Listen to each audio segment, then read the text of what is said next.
기본적으로 그저께 저녁에 마포의 한 음식점에서 네. 이준석 대표랑 초선 의원들 5명이 저녁을 먹으면서 약간 반주를 한 것 같습니다. 네. 거기서 이제 초선 의원들이 이제 아유 대표님 윤석열 후보 좀 많이 도와주시라, 이제 방송도 조금 하시고 좀 말 좀 삼가하시라, 이런 식의 조언을 한 모양이에요. 저는 이렇게 좋게 얘기했지만 또 조금 심하게 훈계성으로 한 의원들도 있는 모양입니다. 만찬 같이 했던 초선 의원 중에서 네. 경선 때 윤 후보를 도왔던 사람도 있고 도왔던 사람도 있고 반대쪽에 있었던 사람도 있고 유승민 의원 도왔던 분도 있고 홍준표 의원 도왔던 그죠. 분도 이렇게 섞여 있는데 구성은 다양해요. 네. 네. 근데 그러한 분위기였대요. 그래서 7시 55분에 좀 감정이 복받쳐서 네. 올린 것이 아닌가라는 생각이 듭니다. 윤석열 시장은 어떻게 봐요? 그 원인에 대해서. 김태현의 정치쇼. 국민의힘 선대위 지금 뭐 난리도 아니잖아요. 네. 일단 이준석 대표가 예전에 김무성 대표 전 대표 2016년 옥사 들고 나르샤 생각도 좀 나고. 장성철 교수의 악몽입니다. 2016년 옥사 들고 나르샤 최측근이었어요 당시에. 제가 그때 네. 내려가시죠 그랬거든요. 부산 가시자고. 네. 그 새누리당 총선 패배에 일조하셨네. 아니 근데 그걸 안 했으면은 그럼 뭐 좋았느냐 그건 아니죠. 근데 그게 이제 그때하고 지금 다른 게 그때는 제가 지금 봐도 되게 그 김무성 당시 대표의 영도 다리에서의 고뇌하는 어색한 포즈, 기자들 사진 기자들 보는 앞에서 이제 고뇌하는 어색한 포즈. 그러니까 말하자면 그건 이제 기획성이었다면은 이준석 대표의 부산행은 뭐 돌발성이 아닌가. 그럼 느낌. 일단 저 2016년에 기획성이라고 추정되는 장성철 기획의 옥사 들고 나르샤는 일단 실패. 영도 다리는 제가 기획한 건 아니고요. 그건 아니에요? 부산 가시죠. 뭐 이렇게 부산 가시죠만. 네, 그것만 제가 했어요. 알겠어요. 벌써 문자가 들어옵니다. 8200님. 여의도 타짜님들 오늘도 명쾌한 해석 부탁합니다. 제2의 스톤 대전. 말릴 방법 없나요? 일단 문자부터 소개해드릴게요. 이렇게 하셨고 7946님.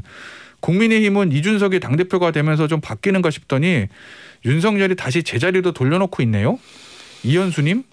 윤 후보 지지자입니다만 제가 이준석 대표라도 조금 서운할 것 같긴 해요. 뭐 이렇게 문자가 다양하게 들어오는데 일단 정리부터 한번 정리라기보다 추정이죠.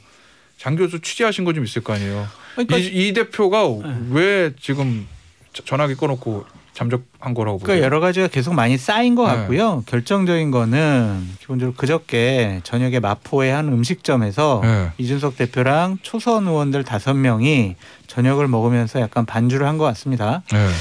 거기서 이제 초선 의원들이 이제 아유 대표님 윤석열 후보 좀 많이 도와주시라, 이제 방송도 조금 하시고 좀 말 좀 삼가하시라, 이런 식의 조언을 한 모양이에요. 저는 이렇게 좋게 얘기했지만 또 조금 심하게 훈계성으로 한 의원들도 있는 모양입니다.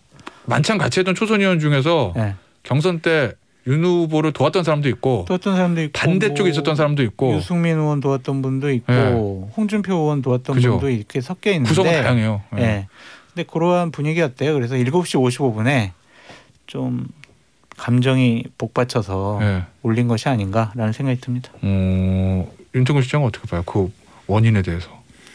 원인 뭐 추정하기. 복합적이겠죠. 뭐 이수정 교수 이야기도 나오고 일정에 대한 패싱 이야기도 나오고 뭐 그다음 다른 인선에 대한 뭐 불만 이런 이야기도 나오는 건데 이제 뭐 김종인 위원장이 오기를 이준석 대표는 되게 바랬지 않습니까? 강력하게 이제 이야기도 하고. 근데 이게 잘 안 되는데 그럼 잘 안 된 상황에서 자기가 약간 자리를 못 잡고 있는 게 아닌가. 이건 뭐 이준석 대표 본인의 문제일 수도 있고 윤석열 후보의 문제일 수도 있는데 그런 복합적인 거겠죠. 근데 저는 이런 당대표 이런 대선 후보 처음 봤어요. 보통 대선 후보가 결정이 되면 당대표는 대선 후보 솔직히 시키는 대로는 좀 표현이 과하지만 원하는 대로 다 맞춰주거든요. 대선 후보가 일단은 원탑이죠. 당무 우선권을 가지고 있고. 당대표가 너무 많은 얘기를 했다. 예를 들면 이수정 교수 나는 반대입니다라고 공개적으로 며칠 전에 얘기했잖아요.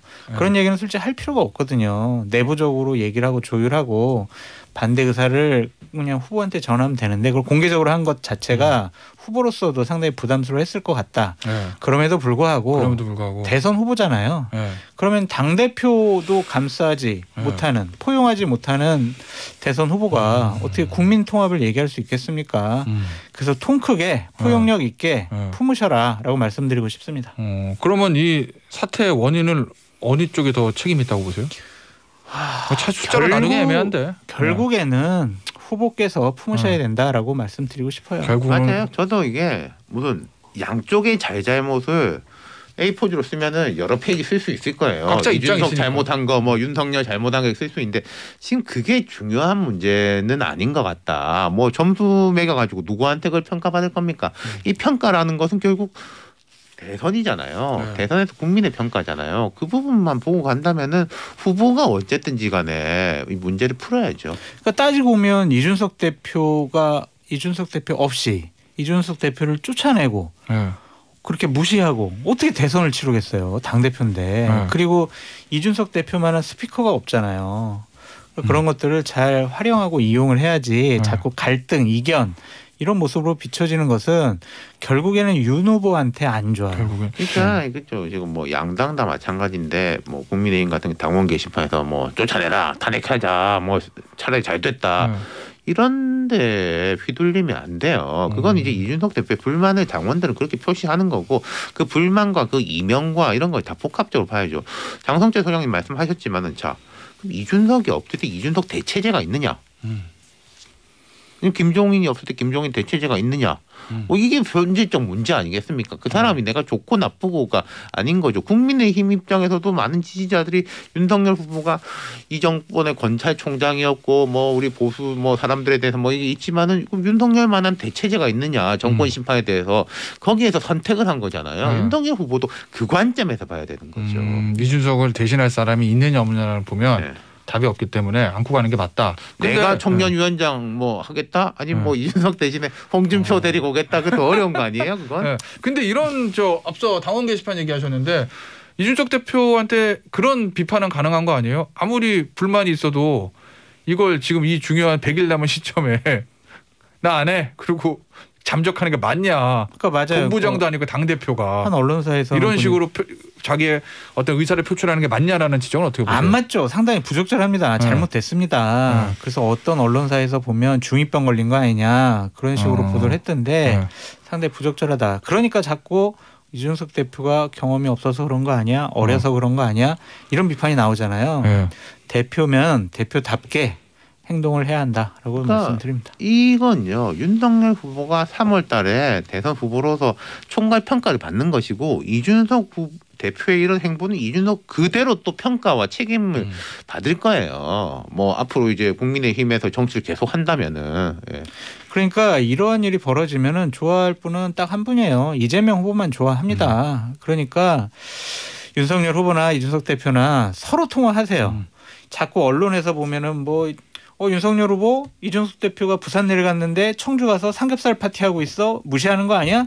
이런 식의 또 분란을 일으키는 분석 기사도 나오잖아요. 그러니까 직접 소통을 하셔가지고 다독이면서 데리고 가셨으면 좋겠다. 누가 풀긴 풀어야 되는데. 제가 물어보고 싶은 게 사실 2012년 대선 전에도 박근혜 후보하고 김무성 의원 사이가 안 좋았잖아요. 이제는 뭐 더 이상 좌장이 아니다. 뭐 내 측 많이 안 좋은 게 아니라 그냥 무시해버렸지. 그렇죠. 근데 60일인가 70일인가 딱 앞두고 총괄 선대본부장 2012년도에요. 네, 그래가지고 맞아요. 그때 김무성 의원이 야전 침대 딱 가지고 와가지고 나는 이제 집에 안 들어간다.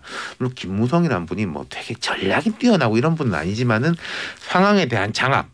보고 같은 건 나한테 하고 이런 실무적은 내가 책임질 테니까 해 라는 식으로 딱 풀어줬잖아요. 맞아요. 그런 게 과연 다시 이제 올 수 있을 것이냐. 사람이 없지 않아요? 지금 국민의힘 쪽에? 그러니까 국민의힘에서도 저도 뭐 그렇게 보기는 해요. 이게 안 될 때 리스크가 너무 크기 때문에 이렇게 싸워가지고 그리고 이게 뭐 작게는 국회의원 100몇십 명 그다음 당직자 수백 명 그다음에 수십만의 당원, 수백만 명의 이제 지지층에 이걸 다 안고 있는 사람들인데 그걸 무책임하게 계속 할 수 있을까 싶네요. 그래서 김기현 원내대표라든지 권성동 사무총장이 중요한 역할을 해야 합니다. 김기현 원내대표 그래서 넘버 2 아니겠습니까?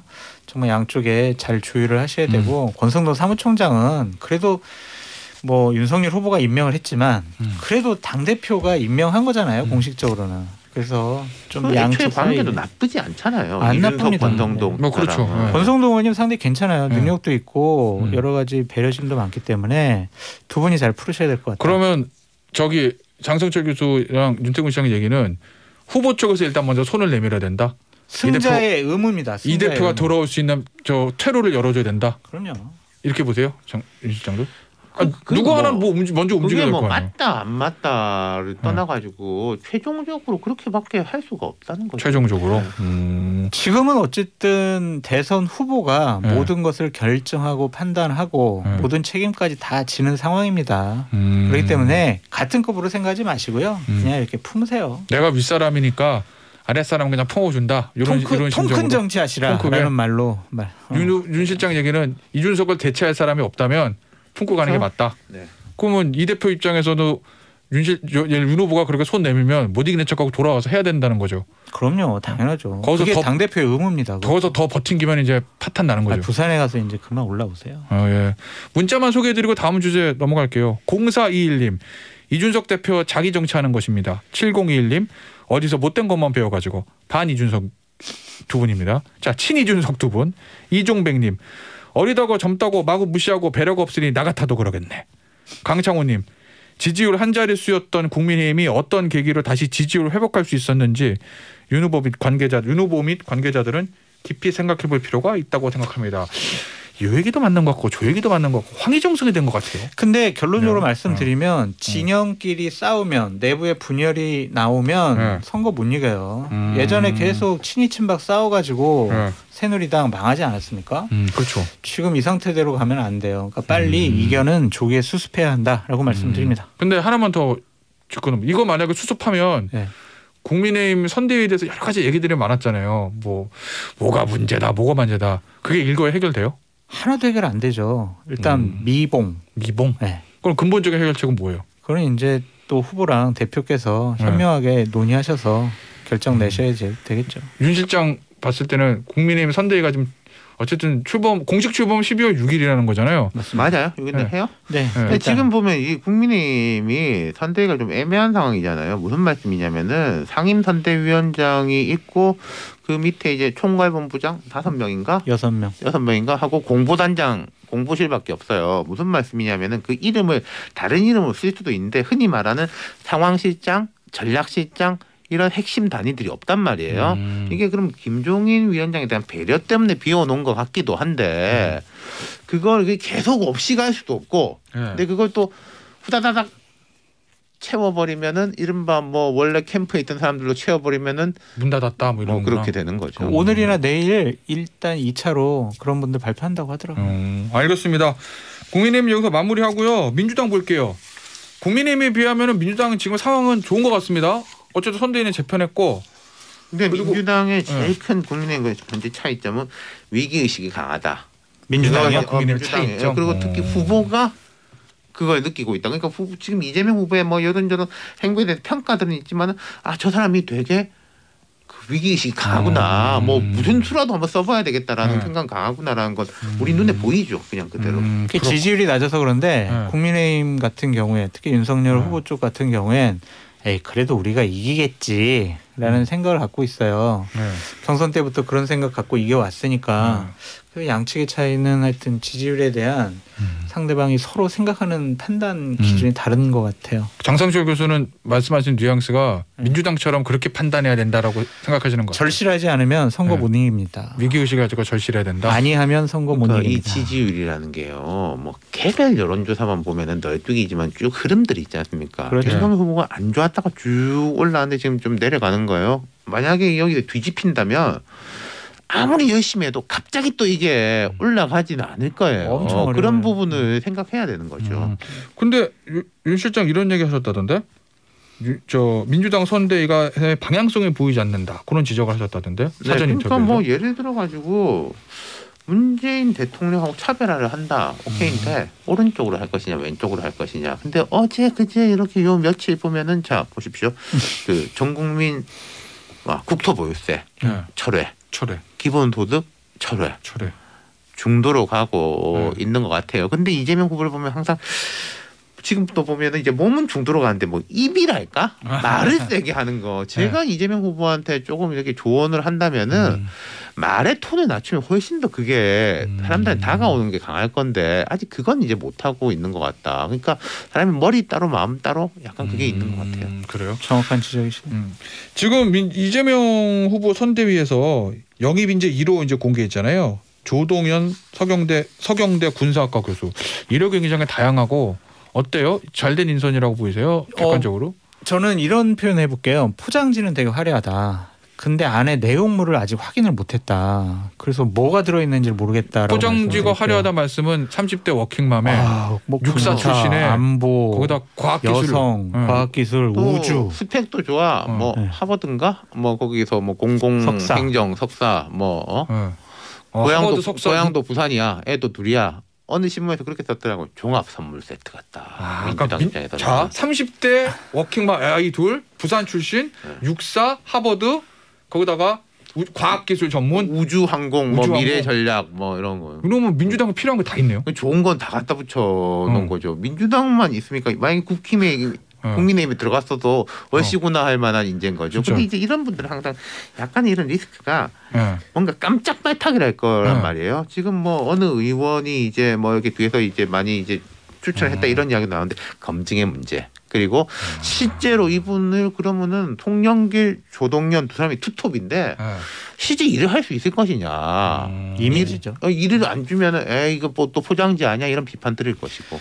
아니 그러니까 이제 내용물을 아직 확인 못했잖아요. 근데 몇 개는 유통기한도 지나고 좀 곰팡이도 쓸고 그러한 것들이 있으면은 우리가 포장지만 화려하다고 선택을 하지는 않잖아요. 그래서 앞으로 이제 정치를 시작을 하셨잖아요. 그러면 당연히 검증이라는 잣대가 들이대질 거고 많은 논란이 있을 것으로 예상됩니다. 저 국민의힘은 이런 류의 약간 깜짝 영입 인사가 계속 나온답니까? 해야죠. 당연히 해야죠. 뭐, 안 그러면 선거 못 김은혜 치릅니다. 대변인이 목요일이 내일인가? 뭐 깜짝 인사 뭐 한다라고 예고편을 띄웠더만요. 그렇긴 하더라고요. 난가? 완전 깜짝이다. 네. 엑스파일의 장성철 교수를 우리가 품겠습니다. 이거 예전에 윤 실장이 얘기했던 아름답다. 그렇죠. 진정한 원팀. 원팀의 상팀. 멋있다. 네. 어제도 협박 문자 엄청 받았어요. 뭐라고요? 카노사의 구령 얘기했다가 네가 뭐 또 분란을 일으키냐 그래가지고 카노사의 구령. 알겠습니다. 오늘 여의도 타짜는요 여기서 마무리하도록 할게요. 지금까지 장성철 교수, 윤태곤 실장이었습니다. 감사합니다. 감사합니다. 감사합니다.